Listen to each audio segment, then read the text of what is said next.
Vous voulez savoir d'où je viens? Oui. C'est simple, je viens de l'Île-Verte. Je suis né à l'Île-Verte et puis j'ai été élevé à Saint-Épiphane, dans la MRC de Rivière-du-Loup. Donc j'ai fait mon primaire dans la MRC de Rivière-du-Loup à l'école Notre-Dame-du-Sourire à Saint-Épiphane. Présentement, j'habite à deux endroits. J'habite à Rivière-du-Loup, sur la rue Lévis, à Rivière-du-Loup. On a acheté une bâtisse sur la rue Lévis qu'on a transformée en gym de Jiu-Jitsu. Mon petit frère est champion de Jiu-Jitsu. Donc on a fait un gym qui a été complètement construit à neuf il y a environ 6 mois. Et j'ai aussi mon domicile près d'Ottawa parce que je travaille pour le ministère des Affaires étrangères depuis 18 ans. Je suis quelqu'un d'actif, je suis quelqu'un qui aime beaucoup le travail. Je suis quelqu'un qui aime beaucoup aussi voyager, quelqu'un qui aime beaucoup passer du temps. J'ai un garçon qui a 14 ans, passer du temps avec mon garçon. J'aime beaucoup les gens. Je travaille dans le public depuis une vingtaine d'années. J'ai travaillé 2 ans pour le gouvernement du Québec, toujours à l'exportation, toujours travaillé avec les entreprises. Maintenant, je travaille toujours à l'exportation, mais pour les entreprises canadiennes, qui incluent les entreprises du Québec. Comme vous le savez, je m'appelle Aladin Legault-d'Auteuil. Ma famille étaient des hippies des années 70. C'est pour ça que je m'appelle Aladin. C'est pas du tout parce que je suis arabe. Il y a beaucoup de gens qui peuvent passer ça. Ma famille était des originaux, des gens de leur temps, des années 70, qui vivaient ensemble. C'était un peu comme les grandes familles. Tous ces gens-là venaient de grandes familles et puis se sont rassemblés comme ça et ont parti des entreprises. Beaucoup de ces gens-là venaient de la région. Il y en a quelques-uns qui venaient aussi de l'extérieur. Et puis, moi, j'ai été élevé jusqu'à 12 ans, là, comme ça, avec une famille un peu différente, si on peut dire. Par la suite, j'ai fait des études au collège privé. Quand j'avais 11 ans, j'ai dit à mes parents, je suis prête à partir, je m'en vais faire des études au collège privé. Donc, je suis parti faire mes études, j'ai quitté la région, puis je me suis en allé à Collège Laval, à Laval. Donc, à 14 ans, j'ai dit à mes parents que je voulais aller étudier un an en Angleterre. Donc, mes parents ont dit oui, c'est une excellente idée. Donc, 6 mois plus tard, à 15 ans, je partais étudier une année en Angleterre. Ma famille, entre-temps, avait déménagé à Montréal. J'ai fait mon cégep au cégep du Vieux-Montréal, à Montréal, en gestion, en gestion commerciale. Et puis, j'ai fait mon université juste à côté, à l'Université du Québec à Montréal, en commerce international, en gestion aussi. J'ai eu une entreprise rapidement de design pendant une année. Et puis, je me suis aperçu que ce n'était pas pour moi. Je voulais retourner au niveau du commerce international. J'ai eu l'occasion de travailler 2 ans pour le gouvernement du Québec, toujours à l'exportation pour le gouvernement du Québec. C'était le moment où M. Bouchard était premier ministre. Alors, j'ai eu l'occasion d'aller travailler en Argentine pendant 6 mois pour la mission du premier ministre qui allait justement en Argentine. On avait un bureau du Québec à ce moment-là qui a été confirmé par le premier ministre Bouchard.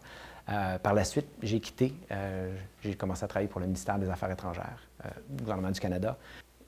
Mais beaucoup d'entreprises travaillent à l'exportation. Donc, nous, on est une petite équipe de délégués commerciaux qui travaillent à l'exportation, à l'investissement aussi avec les entreprises qui ont des investissements sur place. Et puis, par la suite, je suis revenu au Canada. J'ai travaillé aussi à Ottawa comme négociateur d'accords bilatéraux d'investissement, principalement vers l'Afrique. J'ai été négociateur en Afrique. On a beaucoup d'investissements canadiens en Afrique. Au niveau des actifs miniers, on a plus de 30 milliards d'actifs miniers en Afrique. Donc, ces accords-là permettent de protéger nos investissements canadiens en Afrique. Et aussi, des deux côtés, je pense au Nigeria. Le Nigeria a plus d'investissements au Canada que le Canada a d'investissements au Nigeria. Donc, ça va des deux côtés. Je pense ce qui me rend heureux, premièrement, c'est la santé. Il m'est arrivé des fois dans ma vie où est-ce que la santé n'était pas au rendez-vous. Donc, ça a été pas évident de ce côté-là. Je pense que la première chose, c'est d'être en santé pour moi et puis pour les gens qui m'entourent, pour ma petite famille, pour ma grande famille, pour les gens, pour mes amis. Je pense que ça, c'est une des premières choses qui me rend heureux. Je pense que c'est le plus important. Après ça, c'est d'avoir une vie active. Qu'est-ce qui m'attriste? Ce qui m'attriste, c'est de voir, par exemple, les enfants. Il y a beaucoup d'enfants qui ne réalisent pas leur plein potentiel. J'en connais des amis, par exemple, de mon fils qui viennent visiter, puis des fois, ils n'ont pas le petit coup de pouce pour aller plus loin. Ça m'attriste. Dans la vie aussi, il y a beaucoup de gens qui sont exclus pour toutes sortes de raisons. Ça m'attriste. Je pense qu'on peut faire mieux, je pense qu'on peut aller plus loin. Quelle est ma plus grande qualité? Bien, ça dépend à qui on parle, mais mon directeur et ma femme, mon directeur de campagne et ma femme diraient que c'est ma tête dure. Mais ma femme me dirait aussi que c'est peut-être mon plus grand défaut. Peut-être mon plus grand défaut, c'est que j'ai de la misère à dire non. On va me demander toutes sortes de choses et puis je vais vouloir aider, je vais vouloir dire oui, mais des fois, ça peut faire que je me surcharge dans ce que je fais, dans ce que je vis. Mais passe-temps préféré, je ne dirais pas qu'il y en a un passe-temps que je préfère plus que les autres. J'aime avoir des passe-temps diversifiés. C'est sûr que je vais aimer la lecture, que ce soit la lecture complètement autre que politique ou du travail. Lire un bon roman, ça c'est certain. Les vacances en famille aussi, ça c'est quelque chose que j'aime beaucoup. Conduire, j'ai conduit 90 000 km au cours de la dernière année et demie. Ça doit être un passe-temps que j'aime bien parce que j'en fais beaucoup et puis le comté est énorme, donc c'est sûr qu'il faut que j'aime conduire. Les sports, toutes sortes de sports, la natation, jouer au hockey dans la rue, hockey bottine, jouer au basketball, faire des paniers. Jouer aux cartes en vacances avec la famille, jouer à toutes sortes de jeux. Qu'est-ce que je déteste le plus? C'est d'être pris, par exemple, dans le trafic, de ne pas pouvoir utiliser mon temps de façon efficace. La cause la plus importante pour moi, c'est les enfants. Je pense que c'est la priorité d'une société. C'est comme ça qu'on bâtit du bas notre société. Il y a plusieurs initiatives justement pour les enfants, pour identifier certains problèmes que nos enfants peuvent, ou difficultés qu'ils peuvent avoir, là, pas nécessairement problèmes, mais difficultés de dextérité, difficultés de langage. Maintenant, à 3 ans, on identifie ça, puis tout de suite, on met des spécialistes pour les suivre, pour régler cette difficulté-là. Je pense que nos enfants, c'est ce qu'on a de plus précieux. Et puis, il faut les aider pour arriver à ce qu'ils soient heureux et puis qu'ils puissent aller le plus loin dans ce qu'ils peuvent accomplir. Qu'est-ce qui m'a motivé à entrer en politique? Moi, ça fait des années que je travaille au niveau de l'international et puis je reviens dans la circonscription puis je vois qu'il y a des choses qui ne sont pas réglées, il y a des problèmes qui ne sont pas réglés. Je vais en prendre un qui est chaud à mon cœur. Je me promène partout dans la circonscription. Mon bureau, c'est ma voiture, c'est mon cellulaire. Et puis, dans la moitié de la circonscription, quand je me promène ou quand je travaille plutôt, le cellulaire ne rentre pas. Mais pas du tout. Je veux dire, ça dit, c'est pas une barre ou 2 barres, ça dit aucun signal. On a des problèmes importants de connexion dans la circonscription.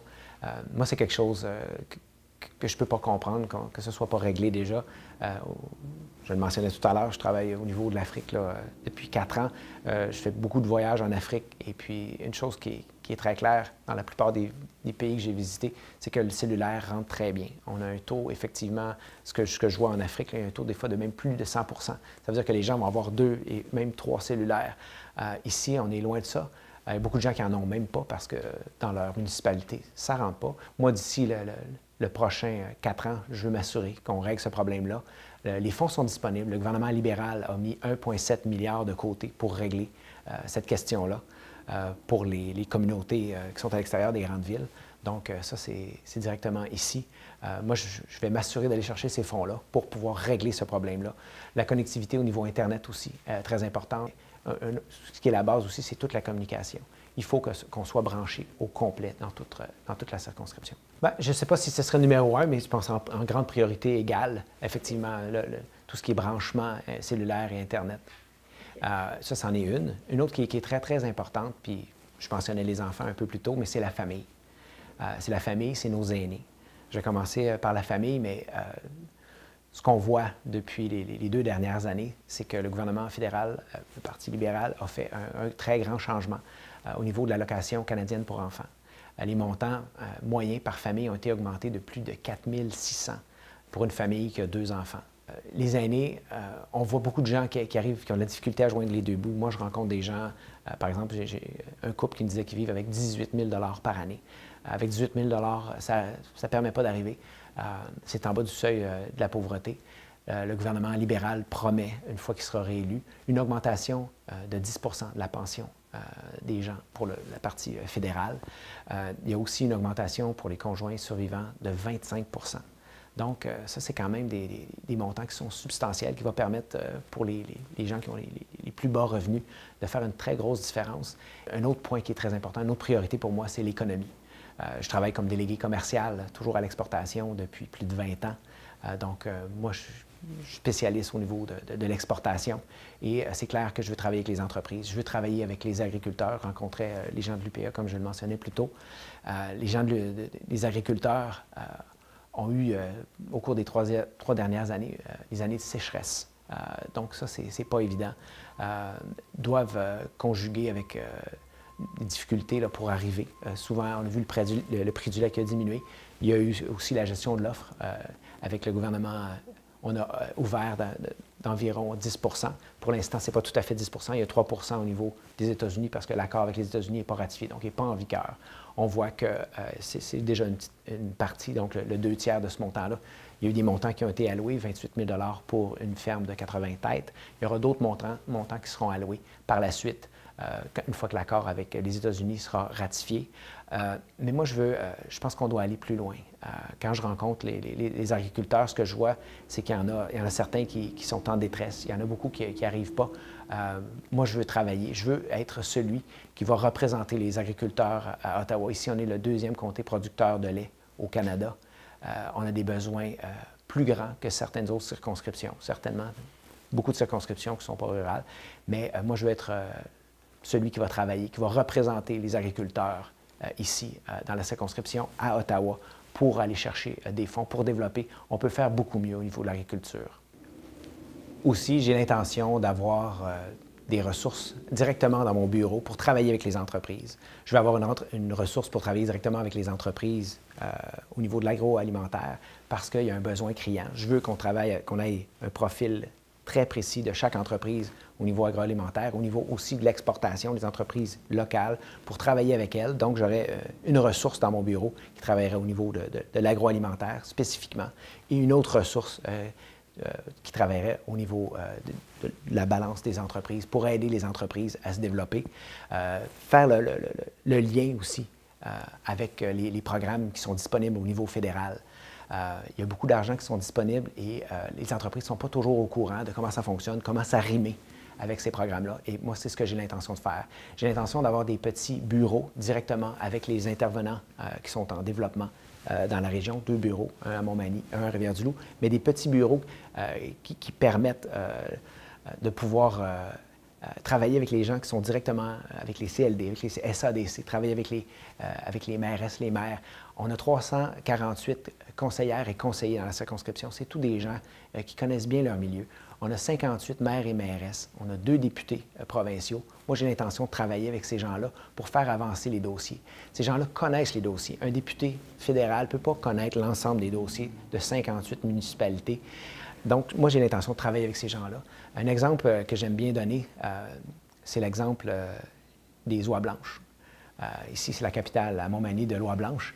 Mais l'oie blanche fonctionne en V. En V, ils vont 66 fois plus vite pour se rendre à destination.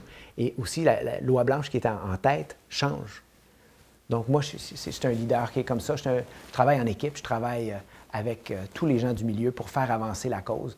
Je n'ai pas besoin d'être l'oie blanche qui est en avant et qui s'essouffle et puis qui ne se rend pas à destination. J'ai l'intention de faire partie de l'équipe et puis de nous faire rendre à destination beaucoup plus rapidement et beaucoup plus efficacement.